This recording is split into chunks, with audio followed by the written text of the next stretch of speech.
Good evening, welcome to ABC News. I'm Angela Ross. It was anticipated to be fiery and it lived up to expectations.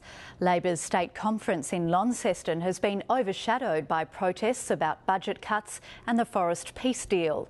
The Premier tried to quell the unrest, but the situation only worsened. It's like watching a feuding family. Anger among Labor's rank and file boiled over outside the party's state conference.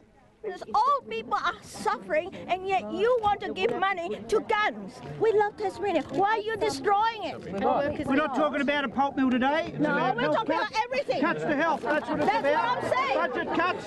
Labor's industrial arm has slammed the government's savage spending cuts. We are seeing frontline cuts immediately. You're not replacing nurses. We are running short already. You give me those examples. Oh, it's every day, every shift across all the hospitals everywhere. You say that, but you don't provide any evidence of that. Marilyn, if you've got it, I'll absolutely take it. Inside the state conference, the disunity within Labor was clear to see. Delegates, we're angry because the current Labor government has betrayed public sector workers.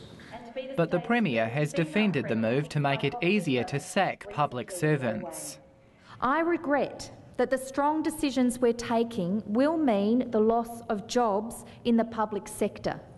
In a show of support, senior cabinet ministers rallied behind Lara Giddings. Where if we don't make decisions now, make cuts that get our budget back into a sustainable position, well then we'll stand before you at the next conference in a worse position. And if I can take a moment just to dispel this myth that somehow the TCCI is running the Labor Party, it's not.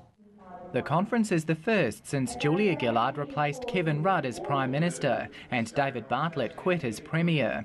Despite several cabinet reshuffles and plunging popularity in the polls, Ms Giddings is confident her fragile minority government will last full term.